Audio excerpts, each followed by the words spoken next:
Welcome to our movie recap channel, your ultimate destination for in-depth and engaging movie summaries, whether you're looking to catch up on the latest blockbusters or revisit classic films. In the initial scene, we see a young lady, Jessica Murdoch, who is on the run. She carefully advances towards her home while attempting to keep away from detection, with a bloodied blemish on her face. It seems that she was involved in some sort of physical fight. When Jessica gets home, she cleans her face and then sees her wedding ring. Suddenly, she notices several armed intruders breaking into her place. In a desperate bid to avoid being caught, she quickly escapes from the window. After walking through the streets for a while, Jessica comes across an abandoned cart. She covertly hides in it and finally escapes the city. The following morning, Jessica wakes up as the cart grinds to a halt near a supermarket. As the driver steps away, she also gets of the vehicle, takes some food and a map, and heads towards the forest. After walking all day, she comes across a farm where she decides to spend the night. Early the next morning, Jessica tries to take some more food for the rest of her journey, but is confronted by an elderly farm owner, Frank. Yet, instead of blaming her, he invites her inside for breakfast, seemingly feeling bad seeing her distraught state. After a while, when Jessica is served some food, she devours it as though she has been starving for days. Amidst this, Frank's wife, G.I., asks how she ended up here. Jessica, who remains uneasy, lies that she is traveling north. Frank innocently believes her and even offers to drive her to her destination. We then cut to an ace fixer and tracker, Elsa, who is assigned by her agency boss, Raymond Reed, to locate and capture Jessica. Apparently, Elsa has been a manhunter for a long time, a thankless job that somebody must do. Due to this covert work, she has not been able to afford the time or space to maintain any relationships. She doesn't take vacations either, as she is too absorbed in her work to have any special kind of energy. Yet, now Elsa has been diagnosed with ALS. Despite her best efforts to hide the deteriorating effects of the disease from her colleagues, the symptoms are unmissable. Her limbs suddenly stop working, regularly complicating her daily life and work. Elsa often consults an online support group, as well as other patients who are living with similar diseases. However, a sense of emptiness appears to have started plaguing her mind. For an active on-the-field manhunter like her, the ongoing decay of physical and cognitive abilities is a devastating outcome. During one of her sessions, the counselor encourages Elsa to talk to her relatives, but she replies that no one is in touch with her. After hearing the depressing tone in her voice, a fellow patient asks if she is considering committing the unfathomable, to which she affirms. The patient then tries to comfort her, saying that despair is strong, but so is acceptance. Meanwhile, Frank drives Jessica northward in his truck. After a whole day of driving, the road ends at one point, so Jessica decides to walk onwards towards the Canadian border. Before leaving, the old man provides her with a bag full of food and clothes, also offering her to return to them if she needs any help. Jessica is very grateful for his help, so she sincerely thanks him before continuing her journey. After walking for several hours, she stops somewhere in the forest to spend the night. The next morning, Jessica keeps walking and finally arrives at a small border town. She then enters a local bar where she talks to the owner, Molly Presser, about work availability. The latter initially states that there's no vacancy, but when Jessica insists, she gives her a cleaning job at the bar. Later that evening, Jessica is doing the dishes when Molly comes to talk to her. Seeing the ring on her finger, Molly asks if she is married. In response, Jessica claims that it was given to her by her boyfriend. As their conversation unfolds, Molly misunderstands Jessica's desire to start a new life as an effort to get away from her boyfriend, as she herself has been the victim of an abusive relationship in the past. After work, the two new friends leave the bar. While walking together, Molly asks where Jessica will stay, to which the latter replies that she will find a hotel. Hearing this, the kind owner invites Jessica to her place. Life sure is not easy to navigate when you're attractive, Jessica muses. Meanwhile, Elsa is seen talking on the phone with her colleague, Vince. Both are trying to find a lead to Jessica. It turns out the duo has been working together for years, and Vince has actually spent more of his time with Elsa than with his wife. Yet, despite their best efforts, they're still not able to locate Jessica.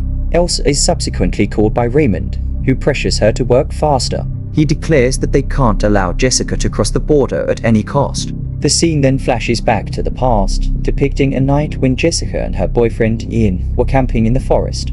She loves the forest. While they were enjoying the campfire, a dog appeared. Despite Ian's warning against touching it, Jessica continued to pet the dog and even cuddled with it while sleeping. The next morning, the couple awakened to find several red spots on Ian's body, as well as on Jessica's foot.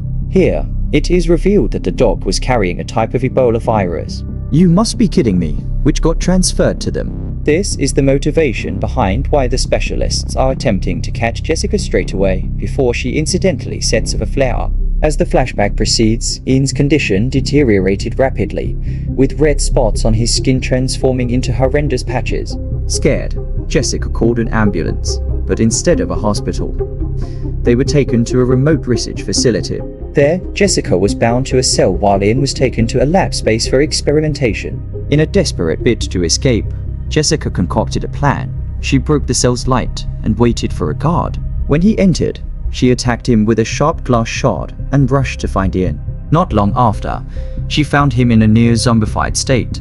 Before she could reach him, the emergency alarm went off. This left Jessica with no choice but to flee, abandoning her beloved to die. Back in the present, Elsa gets a call from one of her co-workers, informing her about the farm where Jessica had stayed. She then drives to the same location to find any potential clues. Upon arriving, Elsa, wearing a hazmat suit, enters the premises. As she looks around, she finds the place in a wrecked state with blood in the sink. Shortly after, she sees GIA, so she quickly moves out. Elsa follows her to the shed, where she is unexpectedly attacked by Frank and GIA, who have now transformed into zombie-like creatures. They brutally charge towards Elsa, but the latter fortunately has a discharge gun with her, which she uses in her defense. In the aftermath of this event, Elsa calls Raymond and demands to know what is happening. He finally reveals that Aiden Jenin, a tech conglomerate, was experimenting on a particular virus in collaboration with the US government. The former dog was its guinea pig and the carrier of the virus. Unfortunately, the dog escaped from the facility and came into contact with Ian and Jessica. After that, the virus continued to be transmitted and mutated in a mysterious manner. This means that, although she is not showing any signs of illness, Jessica is unaware of the danger and has been accidentally spreading the virus to everyone she comes into contact with. According to Raymond, the clueless Jessica is escaping because she believes the authorities suspect her of murder. This is the reason why she is heading towards the border township to escape as jurisdiction. After realizing the seriousness of the case, Elsa admits about her ALS diagnosis, asserting that she is no longer capable of this job. Much to her surprise, Raymond is well aware of her illness.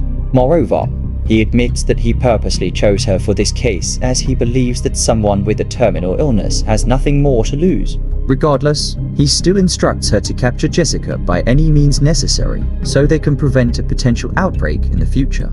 Elsa receives a video message from one of her colleagues in which Jessica has been spotted. Therefore, she wastes no time in driving towards the border town. Meanwhile, Jessica wakes up in the morning and decides to take a walk. Before leaving, she knocks on Molly's room door, asking if she wants to join her.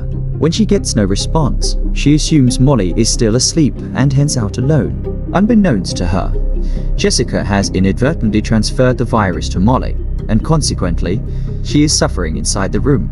Later, while Jessica wanders the street, she is unexpectedly spotted by Elsa. Sensing the impending danger, she immediately takes off. Elsa tries to pursue her, but her illness prevents her from doing so. Jessica then gets back to Molly's place and begins packing her belongings to leave. Amidst this, she hears an unusual noise from Molly's room, so she goes upstairs to check. When she opens the door, she is horrified by the gruesome sight, a blood-covered and zombified version of Molly. The zombie then suddenly springs to life and charges towards Jessica. In a desperate attempt to save herself, Jessica grabs a frying pan and reluctantly beats her friend to death. After this, she sits beside Molly's body and weeps hysterically. At this point, she realizes that something is seriously wrong with her as people around her are dying. Moreover, she discovers that her hair has started to fall out. "Oh God, that's even worse," she mutters. Soon after, Elsa finds Jessica and holds her at gunpoint. She then reveals the entire dilemma, explaining how Jessica has been spreading the deadly virus to people. By this point, Jessica is already showing signs of viral infection, yet unlike other victims, she retains her mental faculties. Elsa interprets this as a hopeful sign and tries to persuade her to turn herself in. However, Jessica refuses to comply and continues to plead for her life, insisting on running. Left with no other choice, Elsa aims her gun and shoots her down. In her final moments, Jessica expresses that she just wanted to see the world and didn't want things to end the way they did. Hearing this, Elsa sympathizes with her deeply. She then offers solace to a dying Jessica by holding her hands. How could she? She wonders aloud. However, she forgets that she has removed the face cover of her hazmat suit. After Jessica's death, all crucial information, surveillance footage, and evidence are wiped off as if they had never existed. In the last scene, Elsa is visited by her ALS counselor, who explains to her about the ways that she can maintain an optimistic outlook despite her current deteriorating condition. While offering this comfort, the counselor holds her hand, making him cough violently. Elsa is shaken from her distracted mind as she realizes that she is another asymptomatic carrier of the virus.